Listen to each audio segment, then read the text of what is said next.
Before we start, I would like to apologize to Pastel Pomeranian for not crediting them in my last week's video. They were the one who sent me the story about the COVID hamsters. If you would like to recommend a story to be featured on Week in Weird, you can tweet me at GIBI_Devin. Now on to this week's episode. Hitler and tigers and spirits, oh my. Welcome to Week in Weird. That was probably the weirdest intro I've ever done. Welcome to Week in Weird, my name is GiBi, and this week we got some very strange stories for you, which is kind of the point.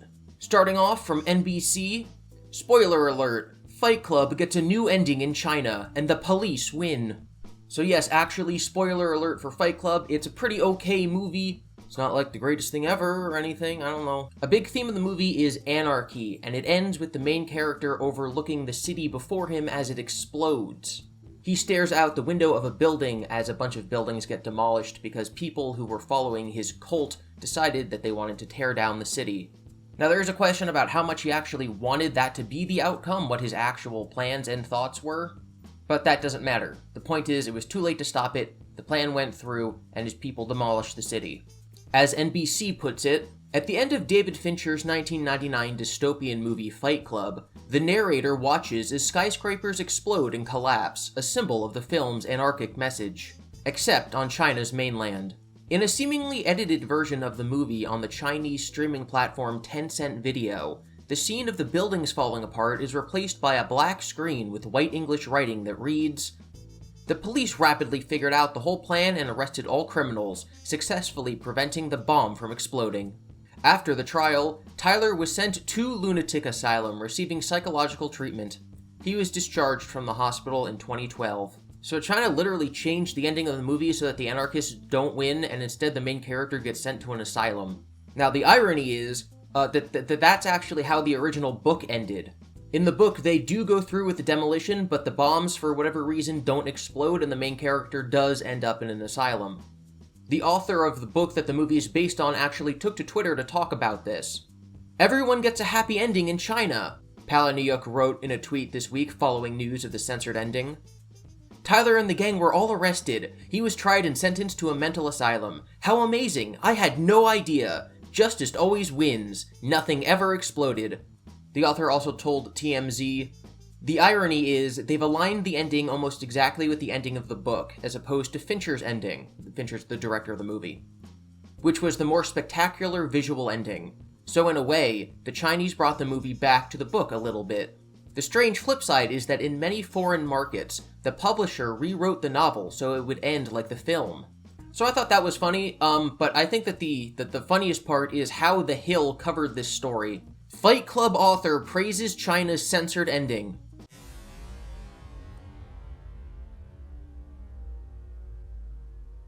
If you read that tweet and you didn't catch his sarcasm enough that you wrote a headline and then wrote the entire article about what he actually said, meaning that they actually looked into what he said and they looked into this other interview that he gave TMZ and they still wrote this headline. This is why people don't trust the media. This is actual trash. Here's his actual tweet. "Have you seen this? This is super wonderful. Everyone gets a happy ending in China." If there's one thing I've learned from reading a bunch of YouTube comments on my own videos, it's that there are people who just don't get sarcasm, and I understand that, especially my sarcasm, because it's very dry. But that headline's just irresponsible. We're gonna jump to another story about a crazy person, but this one isn't fictional. We're gonna talk about Joe Exotic. If you somehow missed Tiger King when it was popular in 2020, then I don't know how to exactly summarize the whole show. It was a documentary about Joe Exotic, who ran a tiger zoo. I guess that's the best way you can put it.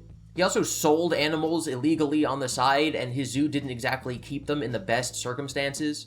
There's a bunch of other drama involved, but one of the key players in the story is a woman named Carol Baskin. She didn't like the conditions that Joe was keeping his tigers in, and so she protested his zoo a lot. So they were mortal enemies. These two, hated each other. There's this whole other piece of drama about Carol Baskin's husband going missing mysteriously, and so Joe put out this conspiracy theory that she probably killed him. And ever since the documentary came out, a bunch more people have now been attacking her because they believe this theory. So in December 2017, Joe Exotic was talking to an undercover FBI agent, and he apparently offered him $10,000 to kill Carol Baskin. He said, quote, "Just like follow her into a mall parking lot and just cap her and drive off." This got him sentenced to 22 years in jail in 2020. Unfortunately, Joe Exotic, who is 58 years old, also has cancer. It's in the early stages, but it also means that he's very susceptible to COVID-19. Because he has a poor immune system, if he got the disease, it could actually kill him, and he did actually get the disease. Thankfully, he's still alive, but his attorneys are now arguing that he should be let go from prison, both because he's innocent and didn't get a fair trial, and also because the conditions of the jail are probably going to kill him. His attorney, Amy Hanna, told the judge she's not receiving the proper medical care inside the federal prison system, and that a lengthy prison sentence is, quote, death sentence for Joe that he doesn't deserve. So what happened this week is there was an appeal to try to get rid of his sentence, or at least lessen it.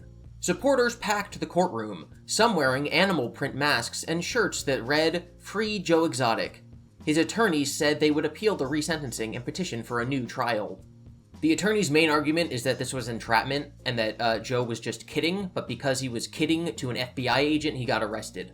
So what was the outcome of this appeal, of this grand trial in which Carol Baskin was actually present, in which a bunch of Joe Exotic supporters show up in tiger masks and watch the proceedings, and the lawyers are arguing that the government entrapped our beloved Tiger King? He got 1 year off of his 22-year sentence. He's now serving 21 years. Does that mean that the judge thought that their argument was like 5% effective? I don't understand the legal precedent for taking off 1 year. So we went from a fictional crazy guy to a real crazy guy, and now we're gonna go to a real crazy guy, but he's being fictionalized. We're gonna talk about Hitler. Hitler's sex game riles up Steam users over extra testicle. Kotaku describes the game by saying that action-focused sections, in which players shoot at allied forces, are punctuated by poorly animated scenes starring Hitler and a range of cartoon ladies. As usual for Kotaku, they then admit that they haven't played the game. But apparently it's getting bad reviews for historical inaccuracy. Terrible game. First off, Hitler was known to only have one testicle, nut, one player wrote in one of the Sex with Hitler's negative reviews. However, the game gets this wrong twice. In one scene, he has both of his nuts. Kotaku then cites a Reuters article from 2015, which cited medical records from the 1920s. Hitler possibly suffered from cryptorchidism, basically an undescended testicle on the right side. I don't know how I made it 26 years on this planet and didn't know that Hitler only had one testicle. Like, how is that not something you learn in history class? How is that not something that the ancient alien guy would have told me? Sex with Hitler, however, very blatantly shows fully descended, intact testicles in screenshots and in a trailer. Kotaku then spends the second half of the article complaining about how the game could lead to real-world anti-Semitism and bringing up neo-Nazis in real life and how the game is destroying the world and it's all gamers' fault because this is Kotaku. A lot of examples of terrible journalism this week. That was not intended. I can't show this, but instead of having swastikas on their armbands, they have penises. And finally, we're going to talk about Draw a Sperit Day, which ended this week. Sperit is making a video going over the winner, and I actually recorded a segment with him, so I'm going to feature in that video, so I can't wait for that to go up. But I'm just going to show you my 3 favorite entries. In case you're unaware, Sperit is a self-published author and indie game dev whose creations focused around spirits. And I love these little creatures, and every January he has a contest called Draw a Sperit Day. And he gives money to people who draw the best spirits. So here we have Chudzo. This was my contribution this year. Draw a Spirit Day was coinciding with me being offered a tablet to review from a Chinese company. So I used the tablet to draw Chudzo, and as you can see, it increased my drawing abilities by tenfold. This is my magnum opus. No, but seriously, my favorite in the competition were this, which was actually stitched. Like, in real life, this was not drawn. This was not on a tablet. This is from Sarah.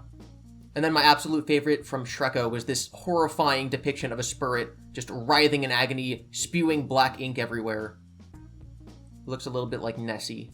I'll make sure to link to Spirit's video when it eventually goes up, but I think this was a very successful year for the Draw a Spirit competition. And that's actually all of the news that we have. Tiger King, Hitler, Sperit, Fight Club.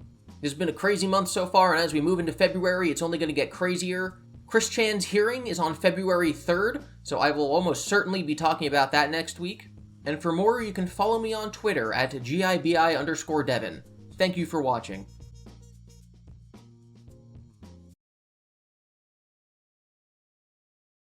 Kotaku describes the game as an isometric shooter cum extreme...